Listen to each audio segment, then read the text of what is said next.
মুদাবিয়া মুদাবিয়ার কথা শুনিনি। মুদাবিয়া কি জিনিসটি স্পিকার আপনার কাছে আমি একটু জানতে চাই। বিয়ে সম্পর্কে আমার কাছে কেন জানতে চাইলেন? আমাকে কি এক্সপার্ট মনে হয় এসবের ব্যাপারে? কি মুতাবিয়াতে এক্সপার্ট নাকি আপনি? বলেন। মুতাবিয়াতে আমি এক্সপার্ট না, তবে কনসেপ্টের ব্যাপারে আমি জানি। মাননীয় সদস্য, অপ্রাসঙ্গিক কোনো বিষয় বক্তব্যে না আনাই ভালো। একজন রাজনৈতিক নেতার পরকীয়া সম্পর্কে আপনি মন্তব্য করেছেন। সাধারণত নিয়ম হলো যার এখানে এসে জবাব দেওয়ার সুযোগ নাই তার সম্বন্ধে অভিযোগ তোলা সংসদে সমীচীন নয়। 2 নম্বর, আপনারা মুতাবিয়া সম্পর্কে আমার কাছে কেন জানতে চাইলেন? আমাকে কি এক্সপার্ট মনে হয় এসবের ব্যাপারে? মুতাবিয়া হলো সম্ভবত কেউ যদি বিদেশে যায়, বিদেশে অবস্থানকালে হয়তো টেম্পোরারিলি 1 মাসের জন্য বিদেশে গেল, আগের কালে নিয়ম ছিল 1 মাসের জন্য তিনি একটা সোকল্ড বিয়ে করতে পারতেন বা একজন পার্টনার খুঁজে নিতে পারতেন। এটাই আমার ধারণা। তবে এগুলো নিয়ে সংসদে আলাপ আলোচনা না হয় ভালো। আর অপ্রাসঙ্গিক কোনো কিছু অনুগ্রহ করে এখানে তুলবেন না,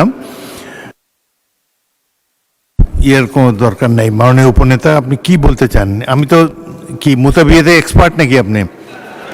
বলেন। মুতাবিয়াতে আমি এক্সপার্ট না, তবে কনসেপ্টের ব্যাপারে আমি জানি। প্রথম কথা হচ্ছে, মাননীয় স্পিকার আপনি খুব রাইটলি বলেছেন, যিনি এখানে উপস্থিত নাই তার ব্যাপারে এ ধরনের আলোচনা তো এখানে হওয়ার সমীচীন না। আমি আশা করি, আর মামুনুল হক সাহেবের ব্যাপারে যে তথ্য দিয়েছে এটা একেবারেই ভুল তথ্য।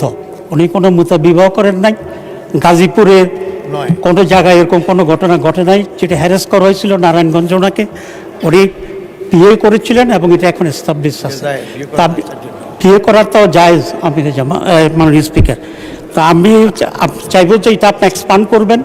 পার্লামেন্টের রেকর্ডে এই ধরনের ভুল তথ্য এবং ভুল বক্তব্য থাকা উচিত হবে না। ধন্যবাদ মাননীয় স্পিকার। মাননীয় উপনেতা কি চিফ হুইপ বলবেন? বলেন।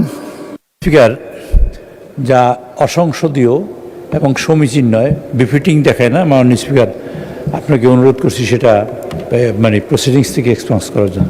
ধন্যবাদ। মাওলানা মামুনুল হকের এই বিষয়ে আলাপ করা সংসদের কার্যবিবরণীতে আসার কোনো প্রয়োজন নেই। এবং তাছাড়া এখনও কিন্তু এটা আমি বলার ইচ্ছা ছিল না, তিনি তার অবস্থান পরিষ্কার করতে পারেন নাই। যা হোক, এটা নিয়ে আলাপ আলোচনা করার কোনো দরকার নেই। মুজিবুর রহমান সাহেব কি বলবেন এই সম্পর্কে? বলেন না কিছু। এটা একজন রাজনৈতিক নেতার জীবনের অন্ধকার অংশ, এখানে আলোচিত হোক এটা চাই না আমরা। এই বিষয়ে বলেন না, অন্য কোনো কিছু বলবেন? Point of order. মাননীয় স্পিকার, ধন্যবাদ। আমি প্রথমত ধন্যবাদ জানাই মাননীয় প্রধানমন্ত্রীকে, যিনি এই প্রসঙ্গটাকে স্টপ করার জন্য ইশারায় মাননীয় সংসদ সদস্যকে নির্দেশ দিয়েছে।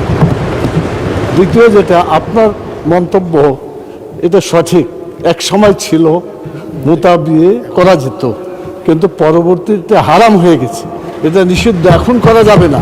এই কথাটা আপনি যোগ করে দিলে এটা সঠিক তথ্য থাকবে। না হলে এভাবে থাকলে মনে হবে যে বোধহয় এখনও কিছু করা যাবে। এটা আর করা যাবে না, এটা হারাম। ধন্যবাদ। ধন্যবাদ।